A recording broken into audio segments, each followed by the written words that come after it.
દિવસોમાં જીએમડીસી ના નામે માગશો, માલસામોટ પ્રોજેક્ટના નામે માગશો, હાઇડ્રો પ્રોજેક્ટના નામે માગશો, અણુ મથકના નામે માગશો, તો અમે આંદોલન નથી કરવાના, અમે નેપાળવાળી કરવા માટે ગાંધીનગર આવવાના છે.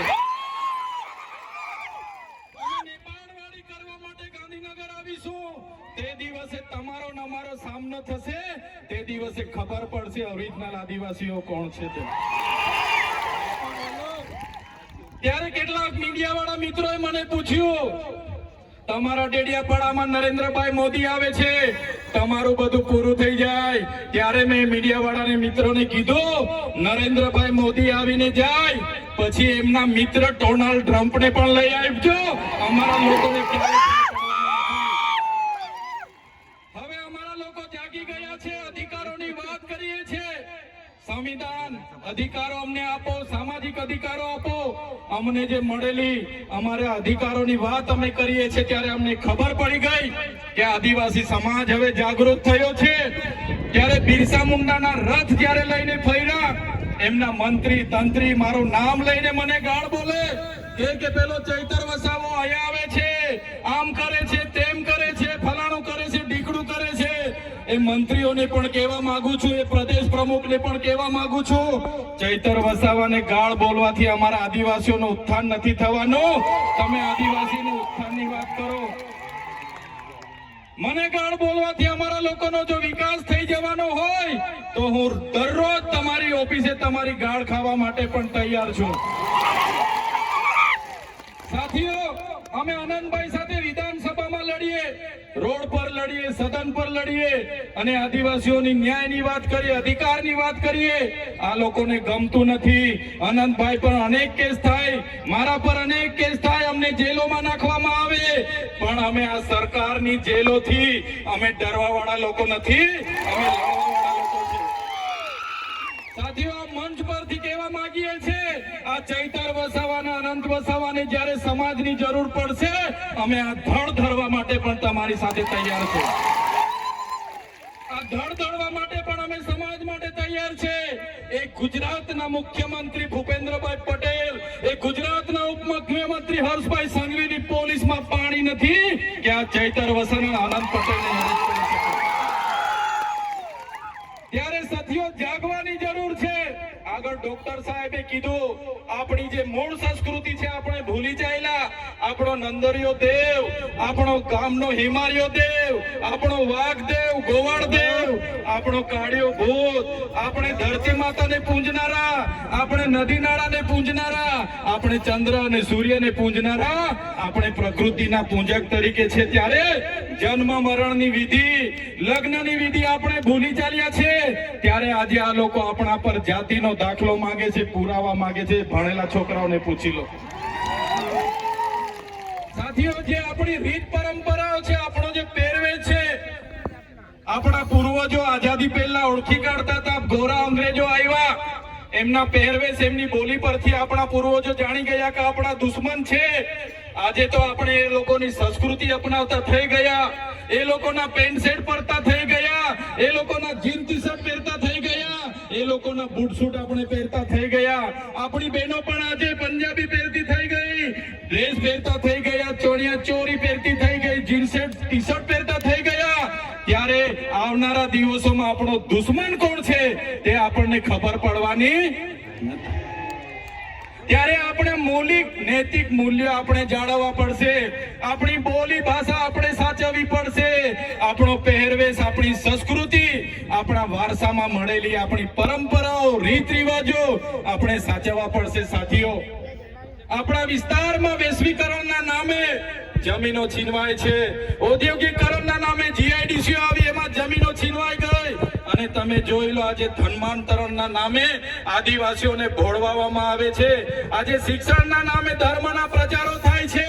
ત્યારે મારા આદિવાસી સાથીઓને કહેવા માંગુ છું, જે દિવસે આપણે આજે આદિવાસી તરીકે મટી જઈશું, તે દિવસે આપણું અનામત પણ આપણને મળવાનું નથી. તે દિવસે આપણે જમીનો પણ બચાવી નથી શકવાના.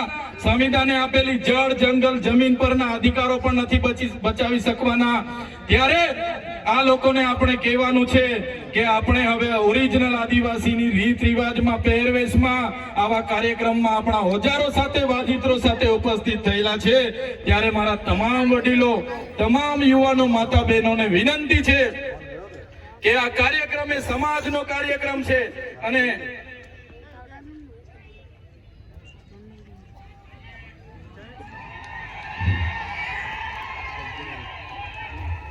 આજનો આ કાર્યક્રમ એ આપણી સમાજની તમે એકતા બતાવી છે આજે ભાજપના એ નેતાઓને ભાજપના એ મુખ્યમંત્રી ઉપમુખ્યમંત્રીને અને ભાજપના એ વડાપ્રધાનને આદિવાસીઓની તાકાત આજે આપણે બતાવી દીધી છે એ બદલ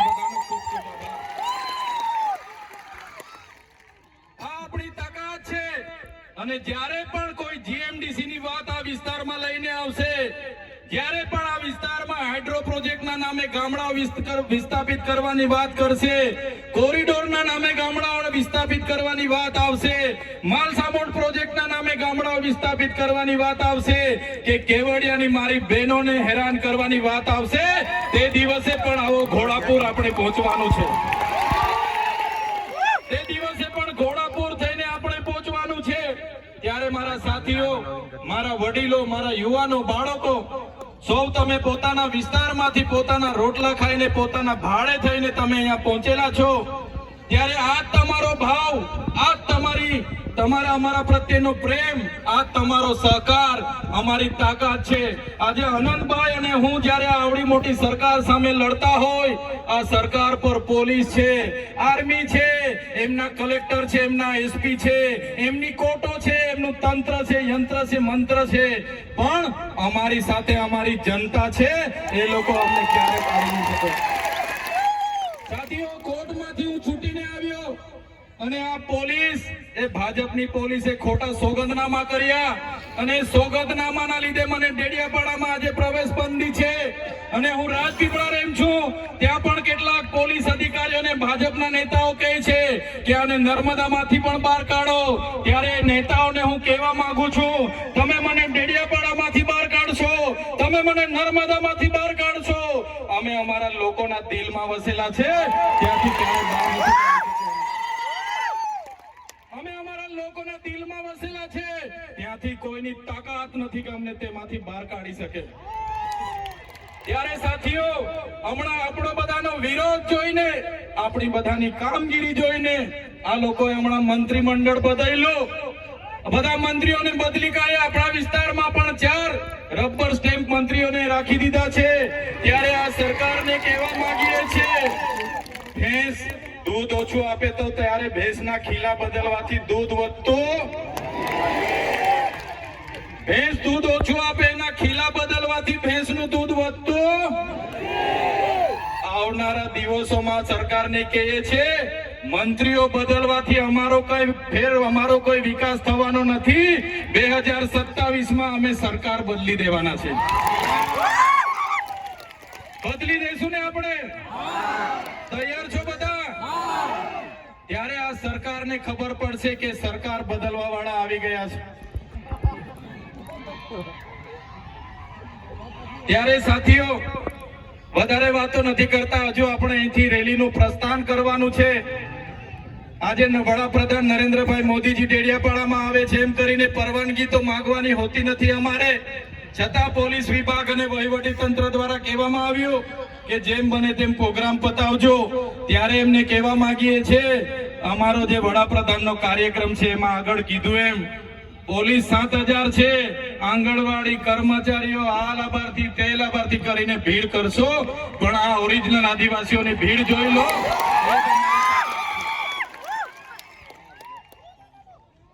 ત્યારે સાથીઓ ભગવાન બિરસા મુંડાની જે ઉપદેશો હતા એમના જે વિચારો હતા એમણે પોતાનું 25 વર્ષમાં પોતાનું જીવન આપણા માટે સમર્પિત કરી દીધું આપણે બધા એમના વિચારો ઉપદેશો અહીંથી લઈને જઈશું આપણી અસ્મિતા બચે આપણી સંસ્કૃતિ બચે આપણા રૂઢિ પરંપરા બચે આપણા નૈતિક મૂલ્ય બચે એ સૌની જવાબદારી છે સાથે સાથે ઘણા યુવા વર્ગ અહીંથી મને સાંભળે છે એ યુવા વર્ગને પણ હું અપીલ કરું છું તમારો આ સમય તમારો કેરિયર બનાવવાનો છે. વ્યસન અને ફેશનને હાલ પૂરતા સાઈડ પર મૂકી દેજો. તમારું પહેલા કેરિયર બનાવો, પછી આપણે આવનારા દિવસોમાં બધું જોઈ લઈશું. એટલે મારા તમામ સમાજના લોકોને અપીલ કરું છું, આ સરકાર આપણને ભણવા ના દે, આ સરકાર આપણે રોજગારી ના આપે, છતાં આપણે બધાએ સાથે મળીને આવનારા દિવસોમાં આપણા સમાજને દિશા આપવાનું કામ કરવાનું છે.